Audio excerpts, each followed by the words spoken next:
Hello everyone, this is Koheli from day to day blog. তো চলো এখন আমরা যাচ্ছি, নিচেই একটা মেলার মতো বসেছে। তো সেই মেলাতেই রাকেশ বললো ওই মেলাটা বেশ নাকি অনেক দিন ধরেই হচ্ছে। তো বলছে চলো একবার ঘুরেই আসি নিচ থেকে। তো আমরা রেডি সেডি হয়ে বেরিয়ে পড়েছি। এই যে লিফট ওপেন হয়ে গেল, আর এটা আমাদের বিল্ডিংয়ের রিসেপশনটা। তো দেখো বেশ সুন্দর না, বেশ সুন্দরভাবে সাজানো, দেখে বেশ ভালো লাগে। তো চলো এখন আমরা বেরিয়ে পড়ি। এই যে বাইরে চলে এসেছি, তো ওই যে দেখতে পাচ্ছ দূরে, ওটা রোডের ওপারে। তো এটা দিয়ে আমাদেরকে অনেকটা ঘুরে ঘুরে যেতে হবে। তো ঘুরে ঘুরে এখন যেতে হবে, চলো ওইদিকে মেলাতে যাই। আমরা এই অনেকটা সামনে চলে এসেছি, কিন্তু আমাদের বাড়ি থেকে এটা বেশ অনেকটাই হাঁটতে হলো, মানে মিনিমাম 10 মিনিট মতো হাঁটা লাগলো, যেহেতু রোড ক্রস করে ওপারে যেতে। তো রোড ক্রস করে আমরা এপারে চলে এসেছি। তো রাকেশ বললো যে চলো এক চা খাই আগে, তারপরে আমরা মেলাতে যাব। তো সেই মতো আমরা এই যে চায়ের দোকানের সামনে চলে এসেছি। পকোড়া আর চা নেব, আর একটা শর্মা অর্ডার দেওয়া হয়েছে, তবে পকোড়া চাটা ততক্ষণ খাবো আমরা, ওর শর্মাটা রেডি করছে। তো দেখো অলরেডি আমাদেরকে চা দিয়ে দিয়েছে। তো আমি যখন এখানে প্রথম এসেছিলাম, সত্যি বলতে এখানকার চাগুলো মানে যে প্রসেসে তৈরি করে, তো খুব টেস্টি লাগে। আমি প্রথমে যখন এসেছিলাম মানে আমার এত ভালো লেগেছিল যে মনে হচ্ছে জীবনের সবচেয়ে সেরা চাটা বোধহয় আমি এখানেই খেলাম। একবার হায়দ্রাবাদে যখন গেছিলাম, তখন ওই হায়দ্রাবাদের চাটা যেমন এখনও মুখে লেগে আছে, ঠিক তেমনই এখানকার চাগুলো আমার ঠিক ওরকমই লাগে। আর রাকেশ আমাকে সবসময় বলে তুমি তো কনডেন্স মিল্কের চা খাও না, তো ওই জন্য মাঝে মধ্যে খেলে তোমার এরকম ভালোই লাগবে। আর আমি তো অফিসে সবসময় খাই, তো আমার অতটা কিছু মনে হয় না, নর্মাল চায়ের মতোই মনে হয়। তো এই দেখো আমাদের হয়ে গেছে সব কিছুই। তো রাকেশ পেমেন্ট করছে, আর পেমেন্ট করার পর আমরা এবারে যাব মেলাতে। তো এই সামনেতেই ছিল মেলাটা, একদম চা দোকানের একটা দোকান পরেই মেলাটা ছিল। আমরা এই যে মেলার মধ্যে চলে এসেছি। মেলা বলতে এখানে সব রকম ওই দোকানদানি বসে, তবে এত এক্সেসিভ দাম। এমনি যে মেলাতে কি হয় যে সাধারণ দোকানের থেকে মেলার জিনিসের দামগুলো আমাদের ওদিকে একটু কম সম হয়, এদিকে এত এক্সেসিভ দাম, তোমার এর থেকে মনে হবে আমি কোনো মলে গিয়ে একটা জিনিস কিনবো, অনেক ভালো জিনিস পাবো, এদেরকে তো দুদিন পরে উঠে গেলে আর পাবে না।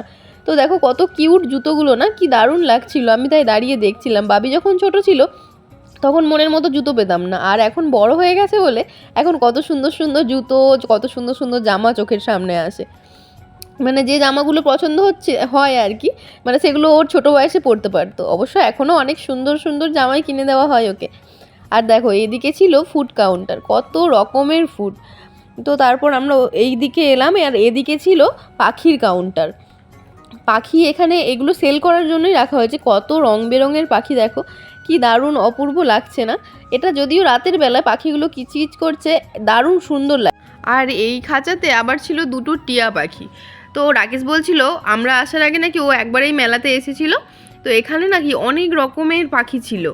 তো সেই হয়তো সেগুলো সেল হয়ে গেছে। এই যে কত খরগোশ, কত রকম, মানে এখানে এইগুলো দেখে একদম অন্যরকম লাগলো। আমার যেন মনে হচ্ছিল আমি বেশ এই ইন্ডিয়াতেই আছি, আমার জায়গাতেই আছি। আর এদিকে দেখো কাঠ বিড়ালিও বিক্রি হচ্ছে, আর এদিকে অনেক খাঁচাগুলো ফাঁকা হয়ে গেছে, ওগুলো আই থিঙ্ক বিক্রি হয়ে গেছে।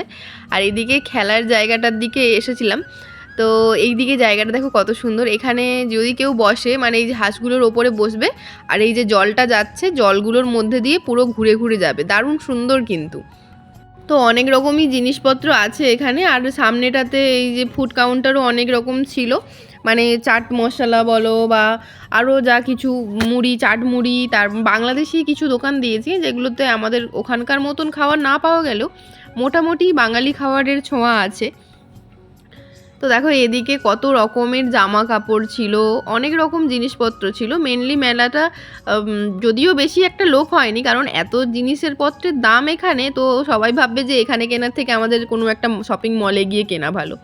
তো ওই আর কি, আমরা ওই মেলা থেকে বেরোনোর পর সামনেই একটা ডে টু ডে ছিল। তো ডে টু ডেতে গিয়ে আমাদের ওই একটা ক্লোথ স্ট্যান্ড নেওয়ার ছিল, কাপড় মেলার খুব অসুবিধে হচ্ছিল না হলে। তো এই যে একটা ক্লোথ স্ট্যান্ড নিলাম, আরও টুকিটাকি কিছু কেনার ছিল, সেইগুলো নিয়ে এখন এই যে বাড়ির পথে হাঁটা লাগিয়েছি। এখন আমাদেরকে রোড ক্রস করে এই যে আমাদের বিল্ডিং, এটাতে আমরা 5th ফ্লোরে থাকি, তো সাহারা 3, তো এখানে আমাদেরকে যেতে হবে। তো চলো, এইটা দেখতে সামনে হলেও অনেকটাই দূর যেতে হয়। তো আমি আগেও তোমাদেরকে বলেছি যে এই সাইডটা, মানে আমরা এখন আছি দুবাইতে, আর আমাদেরকে ওই পারটাতে যেতে হবে, মানে শারজাতে। তো বাড়ি চলে এসেছি। এসেই এই যে বাপ বেটিতে এখন কাপড়ের স্ট্যান্ড সেট করতে লেগে গেছে। তো দেখো কাপড়ের স্ট্যান্ডটা সেট করছে। অ্যাকচুয়ালি কী হয় যে নতুন কোনো জিনিস আনার পরই মানে মনে হয় যে যতক্ষণ না সেটাকে সেট করে দেখি সেটা কেমন হবে না হবে, তো সেই জন্যেই আর কি রাকেশ এই যে এখানে সমস্ত কিছুটা সেট করছে। তো কাল থেকেই কাপড় মেলা স্টার্ট করে দেবো।